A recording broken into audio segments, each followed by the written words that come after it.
Hi, and welcome to the Contenders Corner podcast where we talk everything that is wrestling. I am your host Jason, and join me, Scott and Ian as we dissect this episode of Hard Talk. We are an unbiased show here. We'll go into this episode with an open mind, whether it's good, whether it's bad. We aren't afraid to hit home some honest, thunderous thoughts on this show.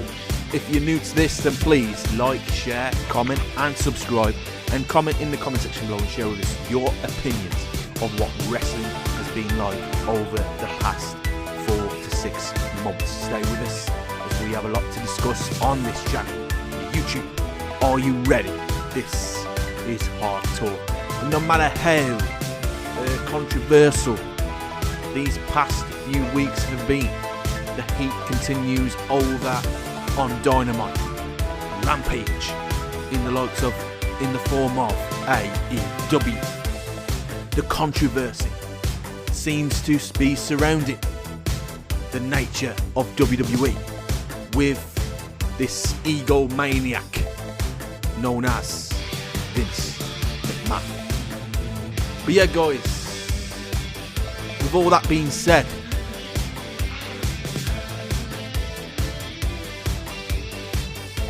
are we going to see more drama heading our way in the next week or two? Well, it looks like we already are.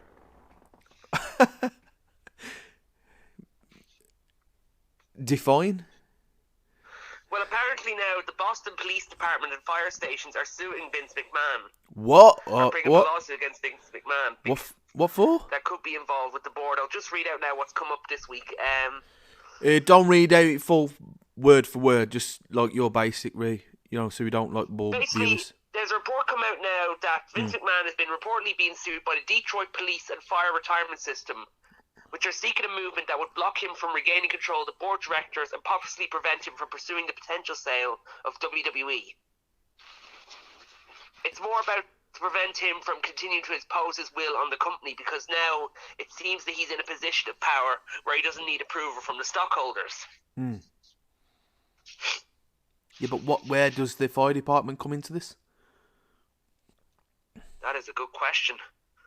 Fire department suing him. Well, I mean, that makes no sense to me. Why would the fire department sue Vince McMahon? Why would the police department sue Vince McMahon? I don't know. This could be another move by the other shareholders or the other members of the board. What do you do? Send them a Holmes call? I know. And apparently now another one was filed by a shareholder in Delaware recently. Right. And it seems to be that he's now been able to be he's back in the office as well. He's been back in the office. In creative, you mean? No, he's not involved in creative because Triple H has held 2 talent meetings, one for SmackDown and one for Raw, to say that he is still in control of creative. Hold that thought a second. Scott, you said the other day that yes, these are times to be worried if you're a fan of wrestling. Are we entering that domain? I did say that. Well, this is not a great look. If this is really real, this is not something. This isn't something to improve my confidence in the company. If you put this on the back of you, you're thinking, well, why? And if it's linked to Vince McMahon, then yeah, of course, I'm going to be a little bit concerned now. If you as a viewer, right? So for the past few, as a viewer standpoint, you've been confident, in the business, because obviously it's changed hands to Stephanie, it changed hands to Triple H. Everything's been going smooth. Everything's been going great. Everything's improved, vastly changed. People have come back. It's been looking promising. It's been looking hell of a lot positive in the nature of WWE right now. Everything has been going positive up until the point someone returned.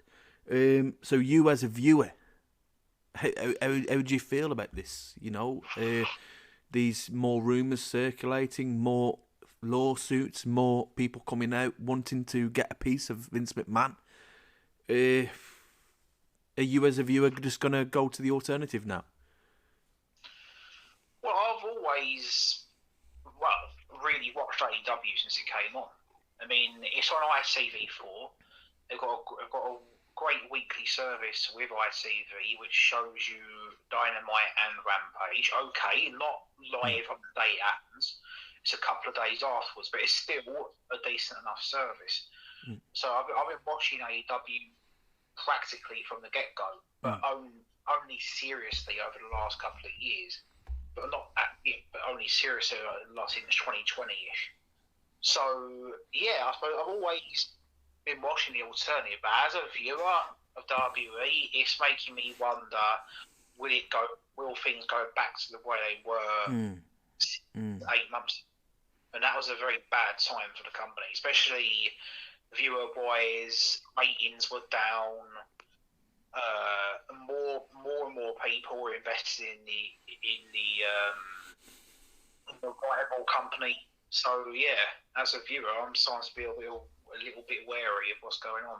Like, Ian, I know you're on the opposite side of this coin on this question, and that I've asked Scott now. But with all these more lawsuits coming into the field of WWE, if I ask you again the same question I asked you a couple of days ago on Monday, you as a fan, are you scared now?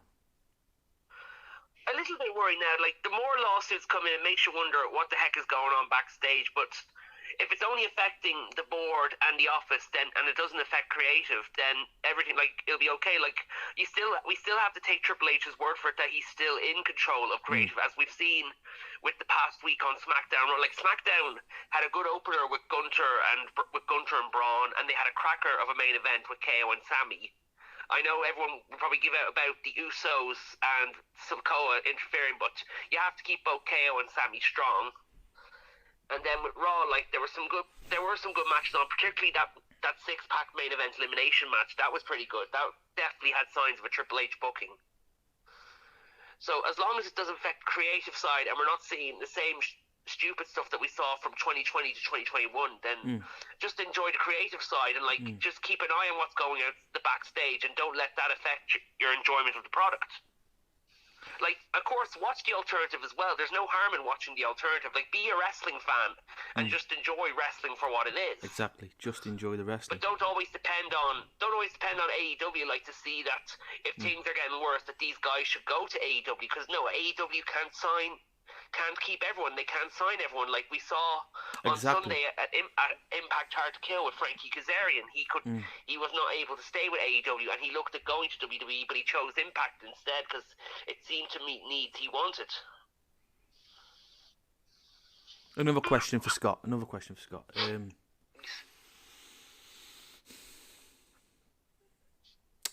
Would you say Vince right now should have just left it to Stephanie? Would we, if Vince wasn't being this egomaniac, delusional, jealous guy right now, if he had just left it to his daughter, if he had just left things just mould away for 12 months to 15 months to 16 months, have 2 years out, then probably come back, would we have seen a different WWE?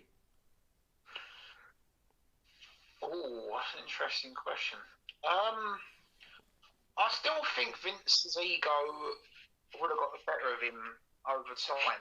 So if he did come back in, I still think he would have tried to put his ideas back in place again. So that's because that's the sort of guy he is. Even though Stephanie and Triple H are doing a great job, if he was to go back into that position, I still think he would try to insert his own level of dominance onto it. Was his daughter protecting him from something? You know? Well, at the end of the day, do you reckon she foresaw this happening? Well, that's that is one episode of Jeremy Kyle that I would love to watch. But Unfortunately, we won't know.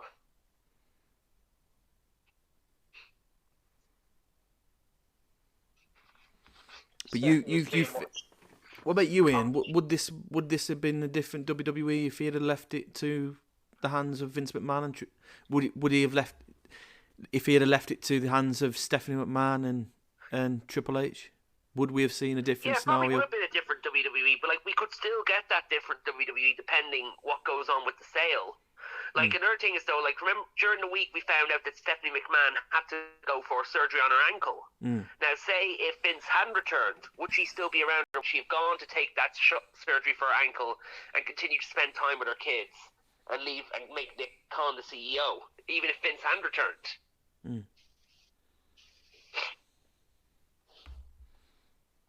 It's just one of those unanswered questions, isn't it? You know. I know. Like you saw the pictures of her that she was in the hospital bed. That she posted on Instagram that she had gone for ankle surgery. Is she right for the business? Oh, she is right for the business. Unfortunately, like we'll never see what her vision she has now that she's fully stepped down. But like I'd say, some of the ideas could live on in Triple H. What about you, Scott? Was she right for the business? I do think she's right for the business because look how she championed Women's Revolution 2015. Yeah. I think if it wasn't for her, I don't think Vince would have given the opportunities to the women, and maybe even the likes of the Hurt Business. I mean, Kofi got his great run eventually. Then the Hurt Business comes from there eventually.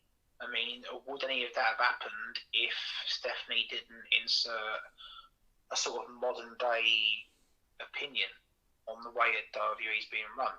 Vince's ideas, they're slightly outdated, whereas Stephanie was trying to bring a more modern approach to the business, and I think that would have come in very handy. Especially if you are considering setting it to Disney or whatever it is. I know Vince McMahon he wants to try and cement his legacy. But is he going to get that from the fans now? With all this more lawsuits coming about, more rumours coming about, circulating, it just feels like he's just not going to get this big leave that he wants, you know. What are your thoughts on that, Ian? He's always going to get people coming after him following these little lawsuits. Like, what are the odds? But what are the odds, though? Despite all these lawsuits, he appears on Raw 30th or he appears at the Royal Rumble, and the fans start to cheer. I mean, we saw what happened during the lawsuit that he came out a few times because, like, he is loaded to the teeth, and he's got balls of steel to come out. You got to give him credit for that. He's got balls of steel. Yeah, I know that. He came out like a few times, didn't he? Yeah. Even when the scandals were going on, he just literally, people were telling him not to come down at the beginning of the show, and he did. He won't listen. Like his ego gets the better of him because he's got the balls of steel. At the end of the day, it's his product, it's his show. He can do whatever the hell he wants. Yes. He could show up at Raw 30. He could show up at the Royal Rumble. I hope he doesn't show up at the Royal Rumble match now. We don't need a repeat of what happened at WrestleMania last year. Oh, are we going to get the different scenario? Stone Cold come down and stuns him and throws him out the ring. and his knees turn into jelly. Just imagine it, number 30 in the Royal Rumble. Everyone's expecting Cody Rhodes make his big return. But then you hear, no chance! And start... Royal Rumble's 40 this year. Royal Rumble's taking 40 in. 40? No chance. Oh dear, man, I tell you what. So yeah, you as a fan, is everything just going to be negative at the minute then, guys? We'll go Scott then.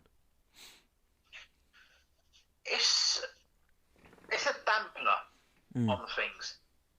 Triple H has come in. He's had mixed views. Obviously, he's brought back some guys, but there's also been rumours that he's not happy with some of the guys that he's brought back. And there still is question marks over how he's booked things by some people.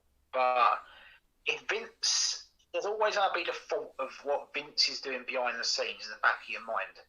I mean, you could potentially watch a great match, and then you can, in the back of your mind, you're thinking, "Oh, imagine what Vince would do if he was in charge."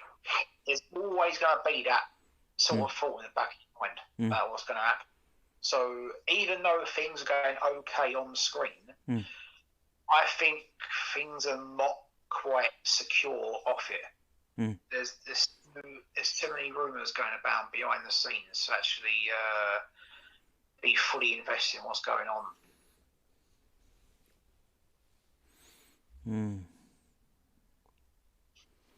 What about you, Ian? It can be worrying backstage what goes on, because it does affect the talent, and there are talent that are probably still worried. Like, okay, yeah, there was that talk that Triple H wasn't happy with certain people, but then that was told that was a big fat lie. Like, I know people pointed out Hit Row could have been one of the examples of talent he wasn't happy with, but I think he saw that they weren't connecting with a crowd as a face, and he turned them heel. So he does still have some faith. Like, if one thing doesn't go to plan, you go to plan B, and plan B is obviously turn them heel. So you could do that with the same with someone else if nobody's getting over. Like, one example, like, we were watching Raw this week, they had Bronson Reed make his first match appearance against Akira Tozawa. He didn't get much of a reaction at the start, and then he had to start doing certain moves to get a reaction. The more high impact moves that he does to get a reaction. So yeah, okay.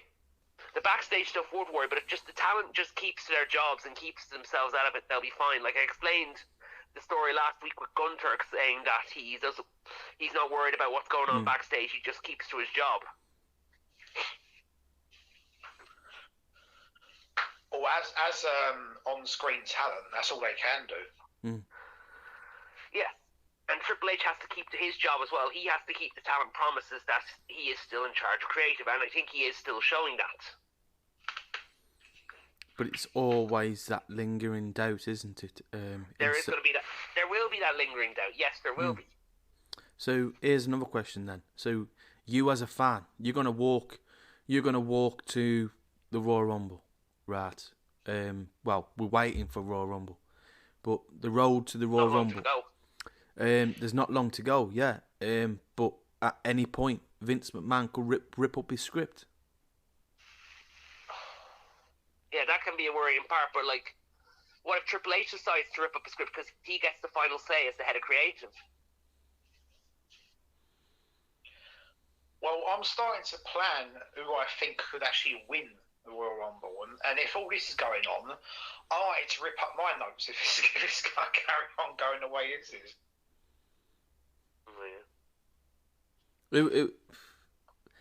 Off topic, but who would you want to win the Rumble? If he's available, Cody Rhodes is the best plausible option.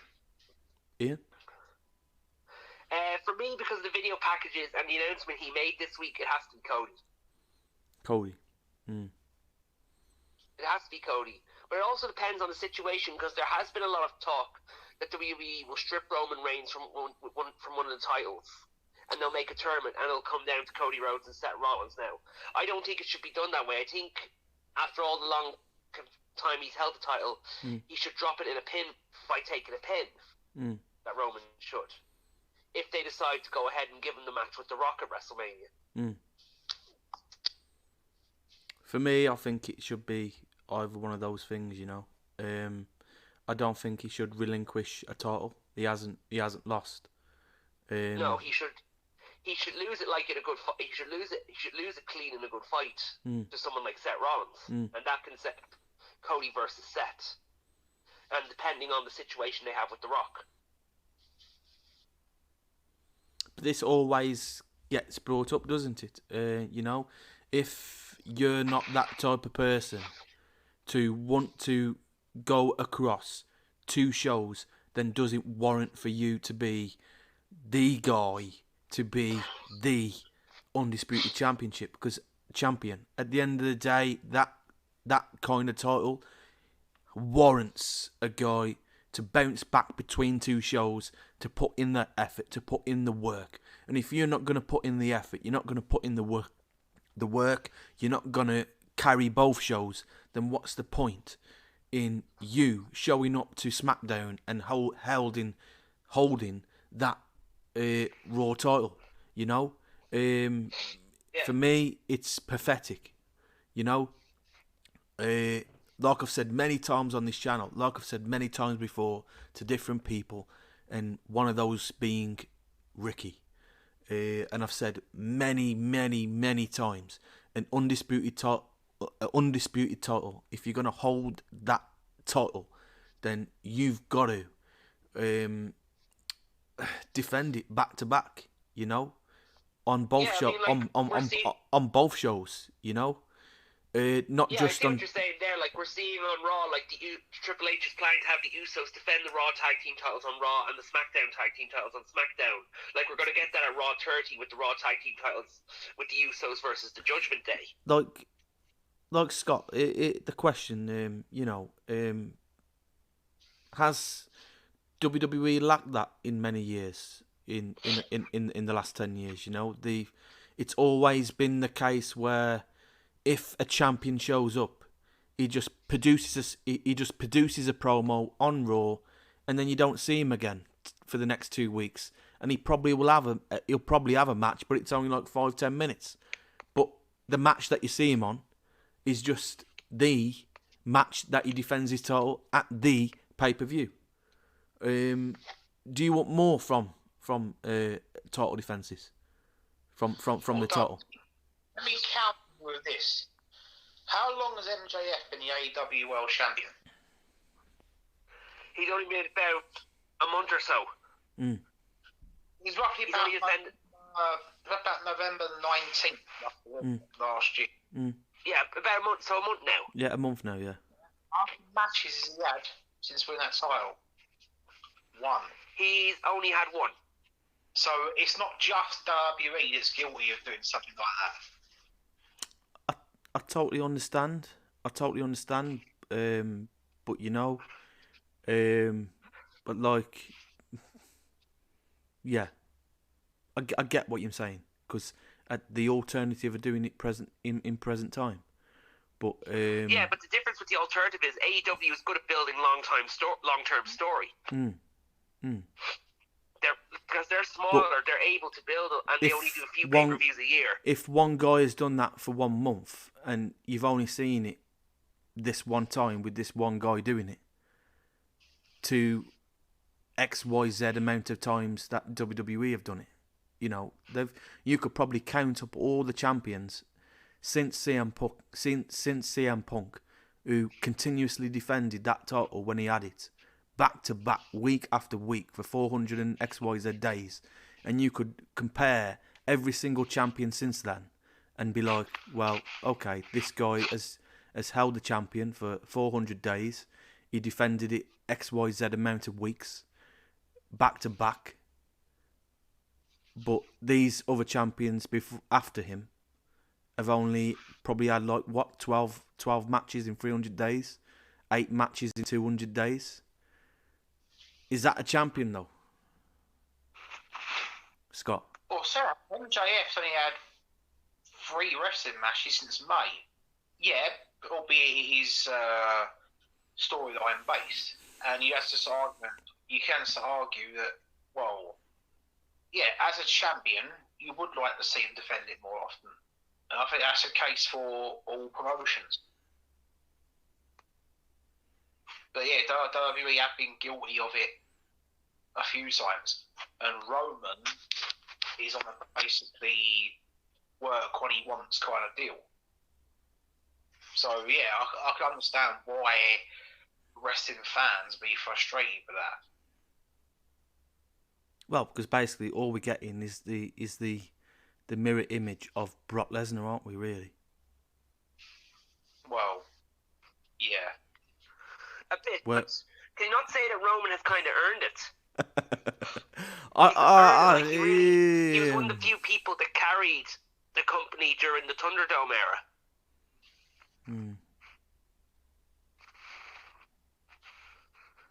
I mean, he's carried the company during the Thunderdome era. Like, he survived cancer, he survived COVID. In some ways, you could say he's earned it.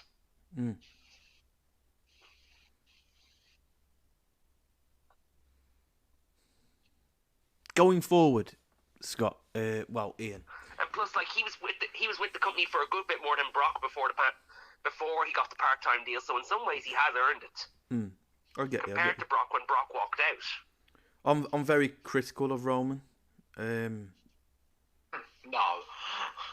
you're not, are you? I am very, very critical of Roman, and at the minute, especially in this show. The other thing with the Roman thing, though, like, it depends on the competition they give him. And for the last year, all the competition was just Brock Lesnar. You're testing the water, aren't you? Keep bringing up his name. Oh dear. You're testing the water. Oh no. Yeah, carry on, Ian. I'm only joking. But yeah, I am very critical of Roman. But yeah, the past 3 years, I can't dispute it. He's came back. He's fought COVID. He's carried the company in the Thunderdome era. He came back from cancer. Fair dues to the guy. You know, he's had some tough 3 years. You know, but he's come back and he's outshone a lot of people. You know, has he earned the part-time bit? Of course he has. You know, he's paid his dues just like everybody else. Who's passed on the torch to him, you know. But yeah, carry on, Ian. But you could also say that he's played a part in helping revive Sami Zayn's career. Well, yeah, that's a good thing as well, you know. He's helped instill fire back in guys that we were talking about a couple of months ago. You know, me and Scott yourself, we were having this discussion a couple of months ago who you would like to see in the top picture, and we were talking about the guys of Sami Zayn's, Kevin Owens's, Drew McIntyre's, Sheamus, for instance, and he pulled off that decent match a couple of months back in England. You get yes, they'd be people I would like to see get back in, but like, depending on the situation with The Rock, it might not be them just yet. I mean, we could be getting Sheamus and Drew winning the tag team tournament to take down the Usos, depending what titles Zayn and Owens go for as well. But that's the thing, though, isn't it? You know, we were talking a couple of months back, the guys that weren't being pushed by Vince McMahon are being pushed by Triple H now. And, you know, yeah, of course. Like, when you think of the guys that are being pushed by Triple H, you think of guys like, at the moment, we think Ricochet, he's definitely getting pushed by Triple H. We've seen from winning the SmackDown World Cup. We're also seeing Gunter get a massive push at the moment. He was already getting pushed at the beginning, but he's now getting really pushed because he's main evented on SmackDown a few times.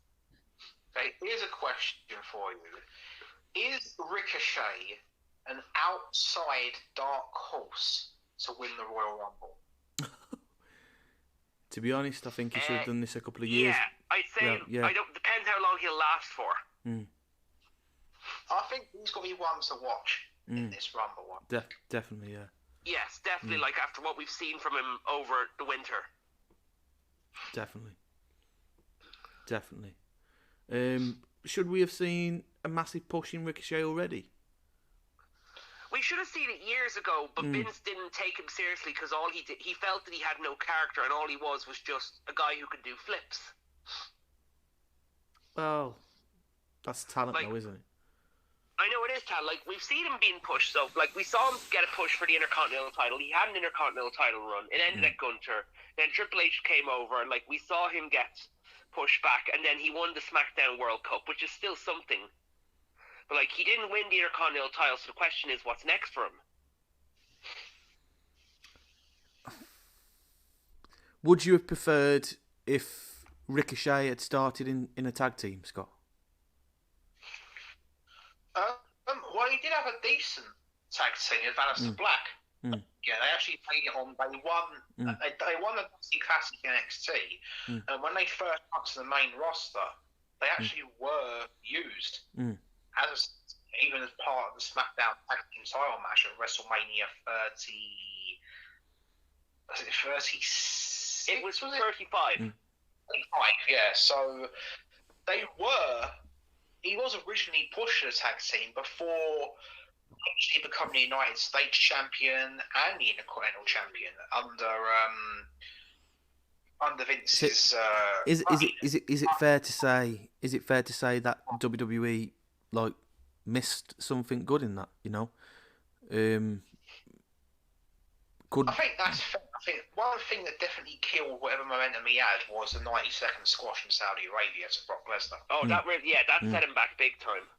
That completely knocks all the momentum out of Ricochet. If you're going to put a bit of tag team with someone in the future, one guy I'd like to see him team with after the feud with Dominic is over is Rey Mysterio.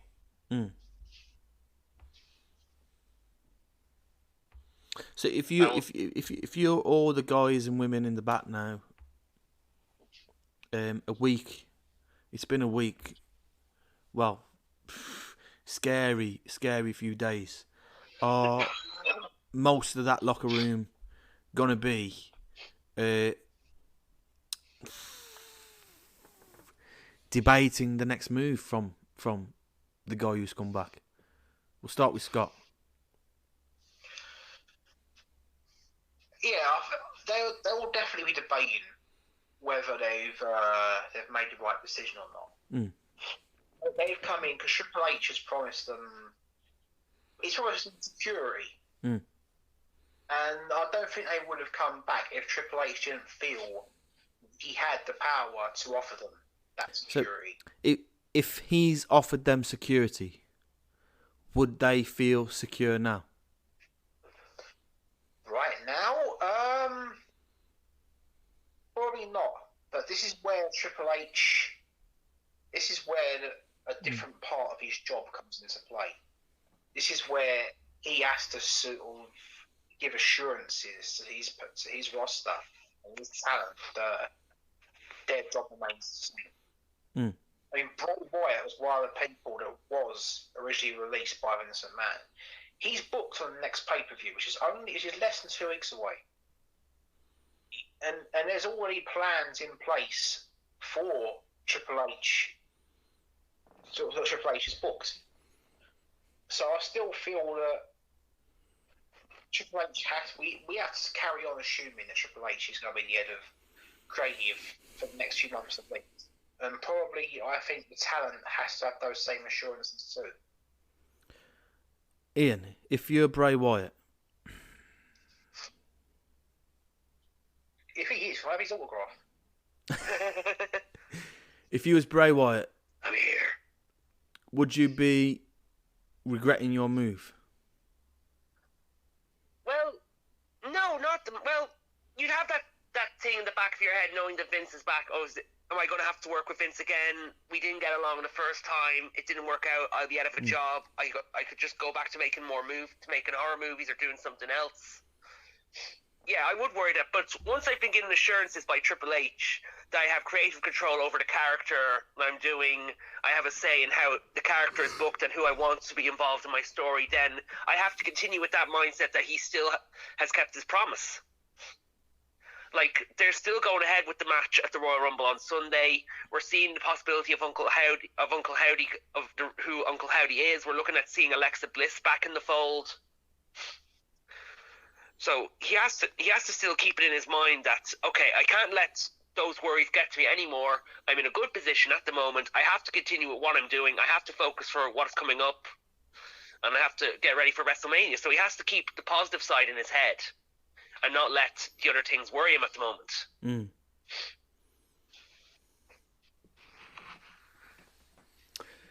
But, like, say if he did go to, like, if he went to the other company, like, what would he do? He'd be working with the Dark Order, and the Dark Order has really gone nowhere now. But we said this many times before, you know. I think Bray Wyatt would have really revived. I think he would have been... He could have He either could have revitalized them, or they could have still been in the same spot they would have been. Like, you have to look at it from both ends. Like, they could have been revitalized, or they could have been stuck in the same spot they were before.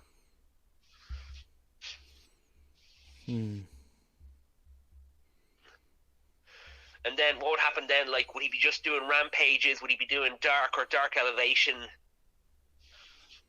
I mean, like, he's working with one of the top talkers at the moment, and he's going to have probably his best partner back by his side again, and he could be working with his brother.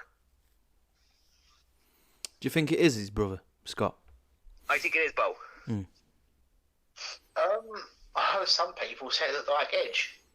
I personally, Yeah, I've heard Edge as well. I think it's Bo. I don't see how it could be Edge when more likely when Edge gets back. If he's going, I'd say Edge is going to return at Raw 30 and cost the Judgment Day the tag titles. if it was me, I'd have Edge return in the Royal Rumble.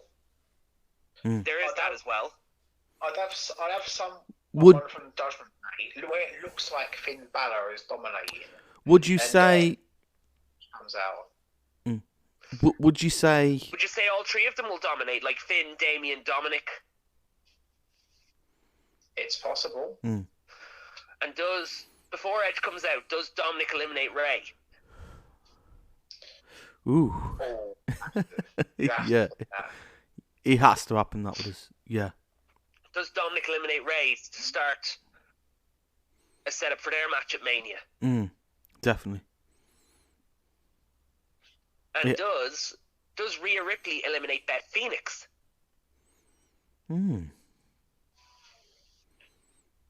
That's if she's in the match, though. There, I'd say there's a best chance she'll be in that match. If. I think Rhea will win the Rumble personally. What? That's just me. Say that again. Rhea Rumble, but that's just me. Rhea wins the You're Rumble. looking at Rhea to win the Rumble as well. I'm actually thinking the same thing because there is the talk of her winning, facing Bianca Belair. Yeah, so right now my number one prediction for the Women's Royal Rumble is Rhea Ripley. So It'd be Rhea Ripley for me, or else it could be Becky Lynch because there's talk of Becky and Charlotte at Mania. So The wild card one, I think it could be, but I would like it to be, but it probably won't be. Would be Raquel Rodriguez.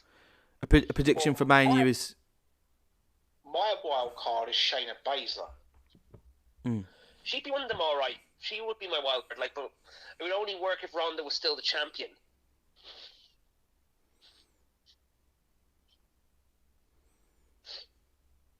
True, but there's also Like if I was to take my number one would be Rhea Ripley, two would be Becky Lynch, three would be Raquel, fourth would be a long shot, be Liv Morgan because she's number one. Oh, she's number one, is she? She's actually is the number one entrant. So you wouldn't have Ronda. We don't know if Ronda will be in it. Is there a point in having Ronda in it since she won it last year? Please no. Please no. That's nothing against Ronda as a person. I'm only saying that because they got the guy's back. I'm just pointing it out there. Oh, we know how much Vince likes Ronda. But Vince likes Charlotte as well. Do you add her into the Royal Rumble? No. No, because more likely she'll have a match with Sonya Deville. So Give it to somebody else, man. They're doing the same things over again. if it was me, like it's 40 women this year, isn't it? Yeah, like if it's for me, like the two obvious choices would be either Rhea Ripley or, if necessary, Raquel Rodriguez. Rhea's the one for me. 100%. It'd be Rhea for me as well, but if she wins the belt after WrestleMania. It's either got to be Rhea for me, Alexa Bliss, or Liv Morgan. One of those three. I don't want none of the same. Becky so comes. No Becky, no Charlotte. What, to win it? No. Well, the thing is though, Alexa is actually facing Bianca at the Royal Rumble. I made exceptions for that when I was playing it. I was thinking, well, surely they've got that. So Bianca's winning that one then, isn't it? I expect. So your prediction going forward to WrestleMania is Rhea Ripley to win Bianca Belair at WrestleMania. Yeah. Sure, they were supposed to have a match before, and then Rhea got injured. Yeah, she got an injury. She got a head injury. Yeah. For me, it's a great pick. It's a sensible pick as well. And we've seen look what Rhea has done lately. Like since she's been in the Judgment Day, like she's really, it's really given her a whole lease of life on her. She's really developed a whole new lease of life. Like she's also been given the chance to do stuff that they don't let a lot of women do. Like we've seen what she's done with body slamming Luke Gallows, beating Akira Tozawa in a match, then also getting, of course. Now, this really got me on flipping excited. It's getting in the face of Solo Sikoa. Like, nobody has done that in a while since China. Getting in the face of a man. Like, and I know Triple H has been all for intergender wrestling. Could we see it come back? But I think we can. I mean, like, we saw what happened with Rhea Ripley versus Akira Tozawa. But Solo Sikoa is a different beast compared to Akira Tozawa. I mean, like, if they're going to go in, Rhea will have to take the punches he gets. Like, it's not going to be a simple, like Solo's going to lay down and die and let her win. Like, he'll have to do some stuff as well. And I'm sure Rhea will be able to take the heat. Do you think? I think she could. Do you think she's got a chance? I think Solo would have to win that match. He probably would. Build him up as a big killer. But I'd say it wouldn't be a case that neither would actually lay down and die. I'd say it would be a right fight. Be a right fight. So, if Rhea wins, then that's the end of Solo's career. Then. Well. No, like it'd be more worse if he lost to Flip. It'd be more the end of his career if he lost to Dana Brooke. Dana Brooke.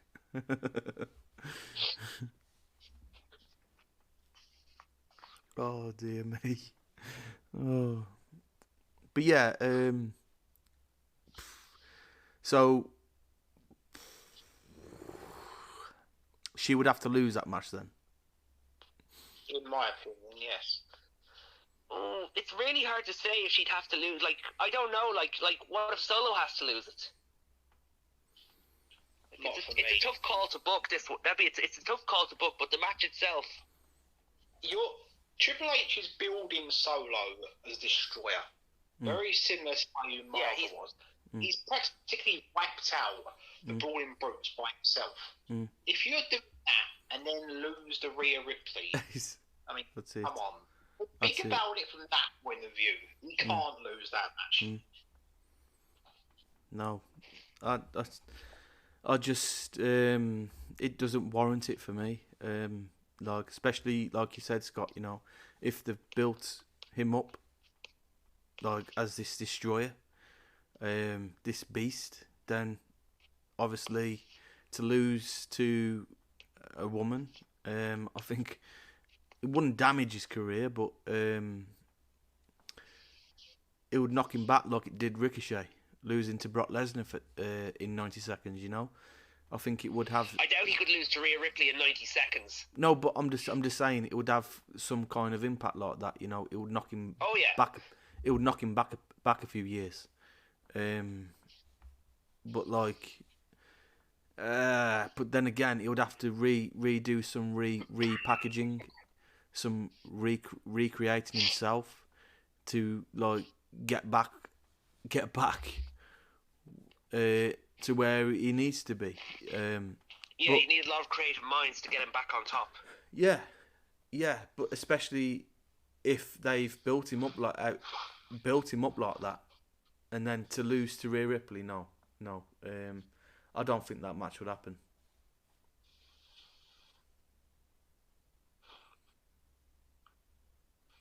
Not now, anyway.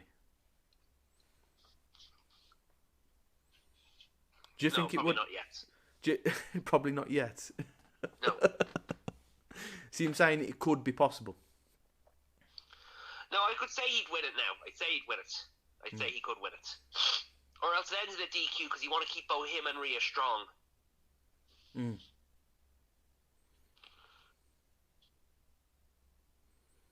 So what about AEW moving forward then with this, Scott? WWE have taken a lot of controversial heat over the past few days, weeks, months. But there's also speculation.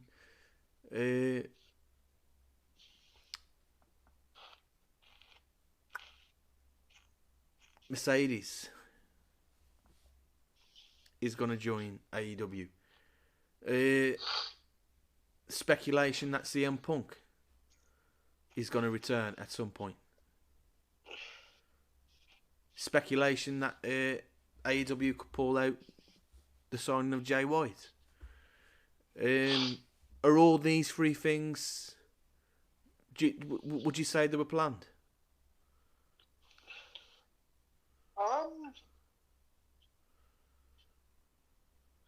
There's always Tony's working behind the scenes. He'll always look to improve his product. So yeah, I think they're definitely planning on improving. If he can get Jay White to come in, he will definitely make that move 100%.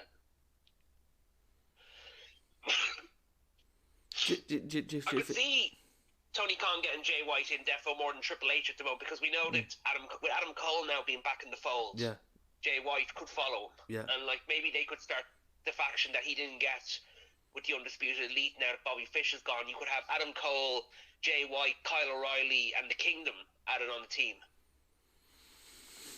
Do you think it was all planned? Matt Taven, Mike Bennett and Maria Kanellis. Would you reckon it's all been planned? I'd say it is, because there could be a plan for Maria tweeted out about welcome back Adam Cole, start the Kingdom. If I say we ask this idea, CM Punk leaves, but what if it was all you say so yourself, Scott? Tony Khan is a genius at long-term storytelling.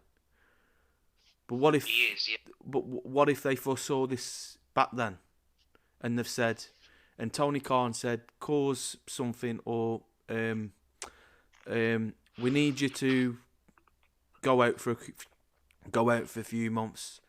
We'll make it look like you've taken a lot of heat, but really you're just concentrating with your injury, and you're just taking some reconciliation, to heal up. Yeah. So what if it was all been planted? CM Punk is just really healing up for the injury. This backstage thing was just something to cause a build up for Kenny Omega and the Elites in the future, a possible match in the future. So they've made this whole buzzard of CM Punk is leaving, but really he's not. He will return at some point, and we're gonna see that money making machine, Kenny Omega, CM Punk, or Kenny Omega, FTR, or whoever tag team he has versus the Elite, and we will probably see Hangman Page versus CM Punk. What if we foresaw the option of grabbing the likes of Sasha Banks? What if it was all planted? Well, one plan that you could put ahead with us was, we know now that FTR are on time off at the moment. Do they come back with CM Punk?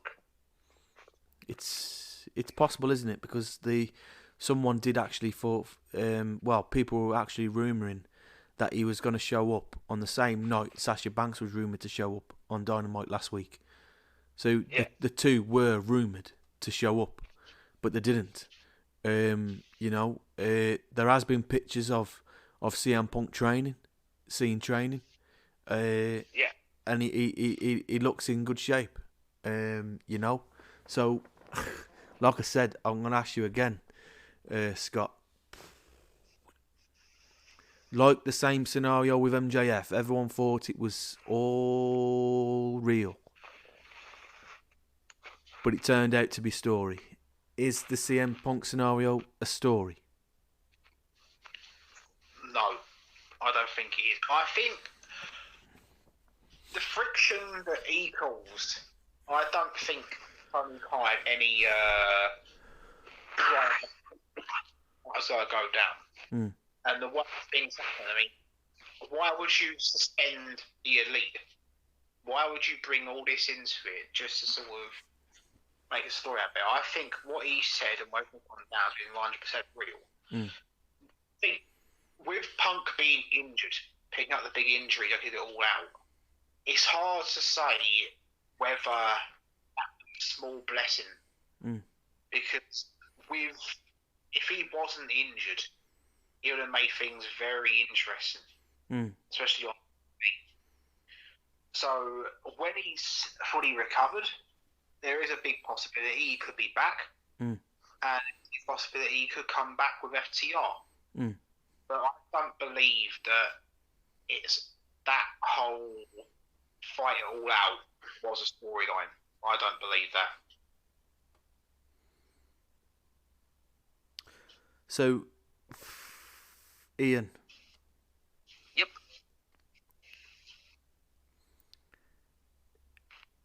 Hello?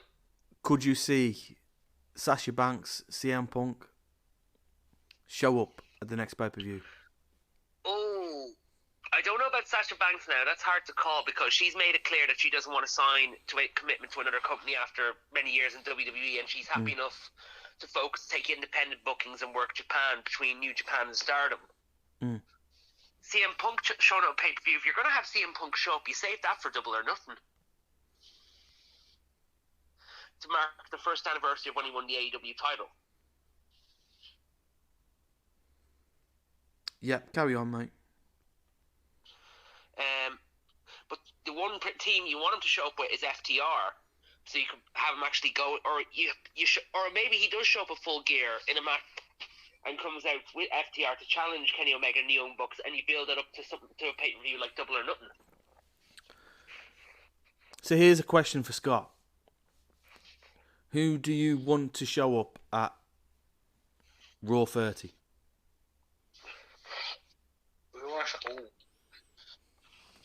I like to see the big stars back. Undertaker, Rock, Austin. Maybe a little bit more DX. It has to be guys who've had a great contribution to the company. Maybe even Bret Hitman Hart would be nice to see. A few of the divas like Trish Stratus, Lita. Just guys who've had a contribution to the show over the 30 years. I mean, Undertaker was part of the first main event in War history. It'd be criminal not to have him there. What? All these guys are the faces of that show. Yeah. That's what he needs to include them. What about you, Ian? Well, we know we're getting The Undertaker, we're getting Kane, we're getting X-Pac, Road Dogg, Ron Simmons, the Bellas, Kurt Angle, we're getting Ric Flair. Here's one for you. Could you imagine if Ric Flair shows up and he brings Andrade with him? That's possible. Knowing whatever situation he's in with AEW. Does he come back with him? What about you? Do you think it will? Do you think? I don't know. Do you think he will show up? Would that be criminal if he did show up? I don't know exactly. It really depends on the situation with his AEW contract. What are your thoughts on that, Scott? Would that be criminal if he showed up at a different show? Like Ian said, depends what's written into his contract. Because we know he's had to go for like a shoulder surgery. He was suspended.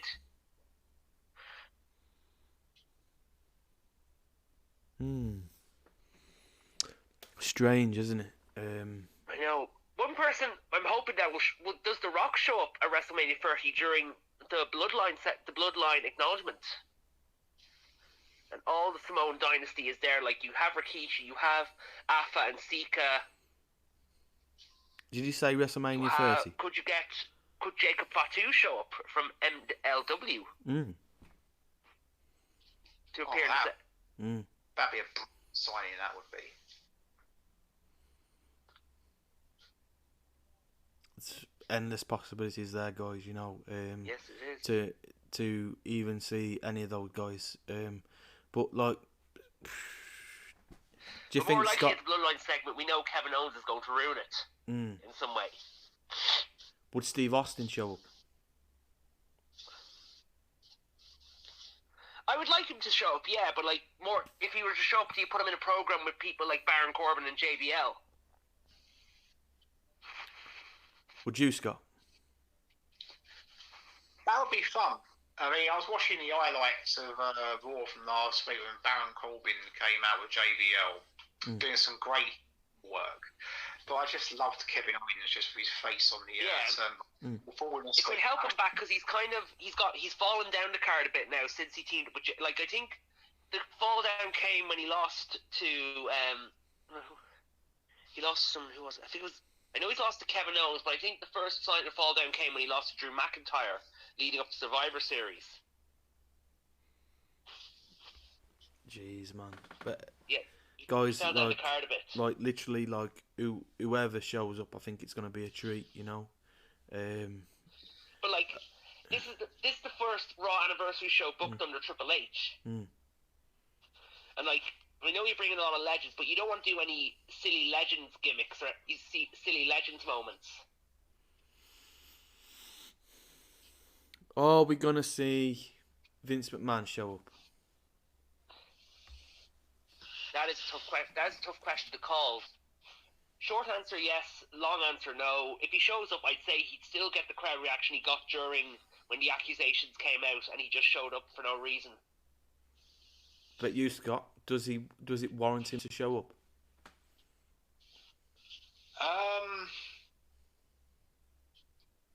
He's been a big part of that show over the. Oh, he has.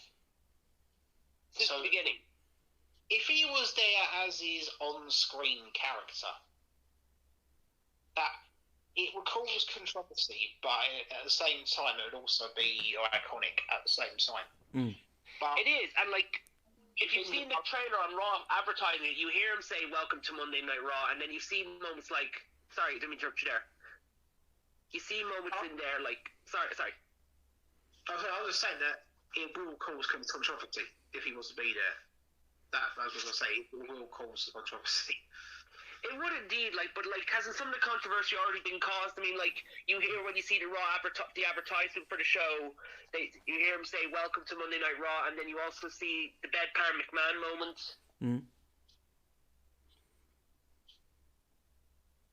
So that could be signs that he could show up. Or the time he was beer soaked with The Rock and Shane. Not in the beer bath. But guys, you know, this, I think, is going to cut it for tonight. Literally, it's been great to hear your thoughts, ideas, and I think in the next 2 days, I think I'll probably hear from you again if you're available. Yeah, I'll try. We'll definitely be back next week if you're doing Rumble predictions. Yeah, to be honest, I think I can do that one in the next couple of days. Tomorrow, if you're free, or Thursday. Either day is fine. What about you, Scott? Are you free tomorrow or Thursday? I'll let you know tomorrow or Thursday. Right. Okay. Yeah, but the Rumble predictions. That's our next one, and hopefully we can have you on board. But yeah, thanks again. I'm grateful for your participation. I'm grateful for the team joining us every week here on the Contenders Corner podcast, and here for the next season of this you know, and hopefully we can get more consistent videos put out on this channel, and more frequently as well. But yeah, thanks again, and I'll hear from you again. Yep, will do. I'll see you guys. See you soon. See you. Bye bye. See ya.